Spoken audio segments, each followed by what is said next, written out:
Good morning sa ating lahat mga kaibigan.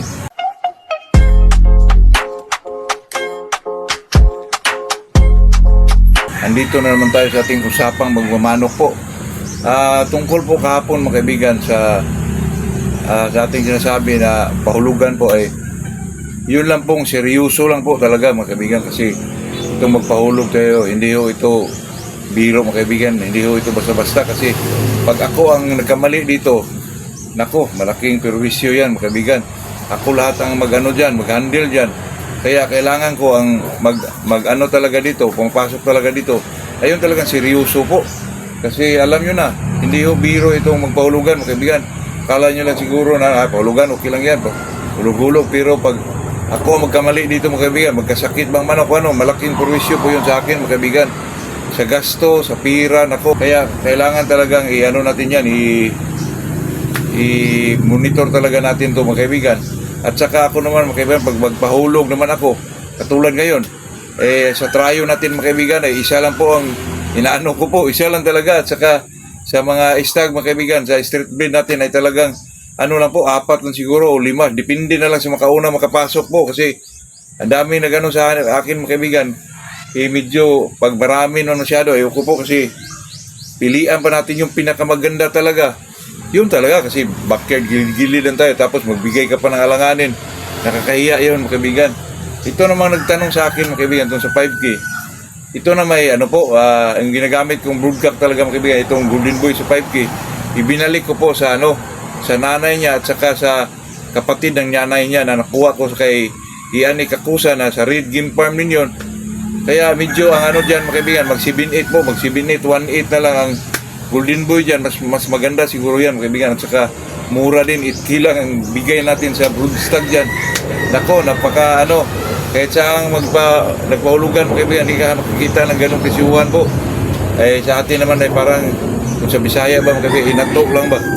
At saka ito namang area natin mga kaibigan, hindi naman makita mo, walang pagalaan, napakaliit lang ng Pero talagang sikapin ko po na makabuhay tayo ng quality din naman mga kaibigan, lalo na may na tayo dyan sa labas. Medyo pili na natin i-cord dyan sa labas, malaking area mga kaibigan, Carabao grass din. Di po sa ating lupa, lang tayo mga kaibigan. Pili natin may cord dyan, mga 20 manok lang siguro. Kaya sigurado ko sa inyo mga kaibigan na talagang makapagbigay din tayo ng medyo magandang palahi mga kaibigan. Itong 5K ko, hindi ko na sana ibalik, pero nakitaan ko itong golden boy sa 5K mga kaibigan. Talagang super mamalo po. Hindi, kasi ang 5K talaga mga kaibigan, kaya nagpapuro ako kasi itong manok na to, medyo flighty mga kaibigan, lumilipad talaga. At saka super kung palo po talagang ang golden boy, ganun din po, pero iba ang 5K mga kaibigan. May maganda talaga siya pang cruise sa mga rounded, kasi may siya yung ba mga kaibigan, magsalta ba, tapos ang palo grabe mga kaibigan, kahit anong posisyon po. Kaya binalik ko, lalo na itong ginagamit kong broodcock, namangha ho ako nung isang araw mga kaibigan, yung inaano ko po, binitaw namin doon sa pumpkin huts na nakuha namin kay Genesis. Super mga kaibigan, totoo yan. Kaya imposibleng hindi super po, kasi nanggaling yan sa nanay niya yung ginamit natin, at saka sa kapatid ng nanay niya na pure 5K din. Kaya ganun mga kaibigan, napakaganda po, kasi may 1/8 siya na golden boy mga kaibigan. Napakaganda po, pero limited lang talaga, siguro dalawa lang. Sa makauna, makapasok lang po. Kasi talagang kinukontrol natin yan mga kaibigan, para hindi tayo magka-diferensya. Alam nyo na, hindi mo kontrolado lahat mga kaibigan, kasi hindi mo naman yan, lalo na sa sakit, paano mo yan makontrol kahit ilang bakuna pa yan. Kaya sa atin talaga, kung may magka-diferensya man dyan, ay talagang kausapin natin yung mayari, pwede bayaran, pwede anuhan na lang natin sa next yung mga ganong klaseng bagay ba mga kaibigan. Kaya itong pag-usapan natin po ay napakasimple lang mga kaibigan. Itong ano ba ang purpose na magpapuro pa tayo sa ating mga manok? Ito kasing magpapapuro tayo mga kaibigan, kaya lalo na pag may beast blood ka, katulad ko, golden boy, kilalang kilala na po natin yung mga manok na yan. Kaya pag ipasok natin sa mga manok na ibang manok, i-cross natin ng 2-week cross lang, kilalang kilala po natin kung anong mga katangian na makapasok sa, example 5K, nakapasok dyan kasi medyo malakas siya, gumaganda lalo, At saka may mga palo talaga na iba talaga mga kaibigan.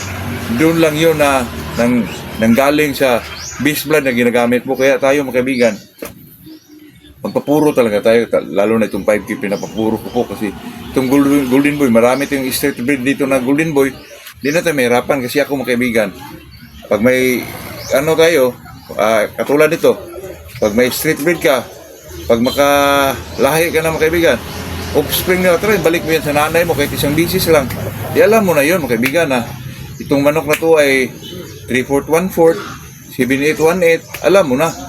Pag dating ng panahon na mayroon ka na namang straight breed na isa, pwede mo nang ibalik doon mga kaibigan na medyo magpuro na naman yung manok mo mga kaibigan. Kaya yun ang purpose yan na magpapuro talaga na tayo sa manok natin para hindi mawala yung lahi po.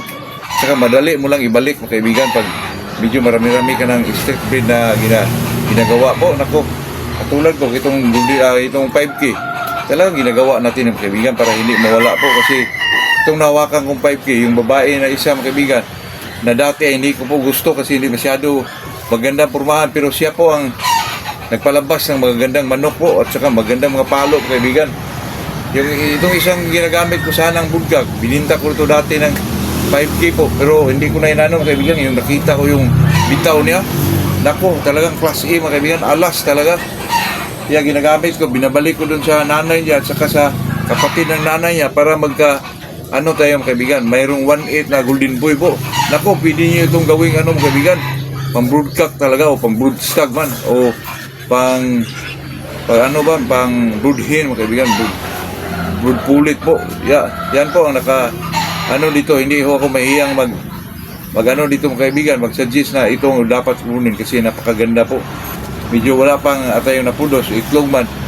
Meron dyan tayo mga process dyan mga kaibigan. Golden boy sa gold, golden boy sa 5K, golden boy sa gray.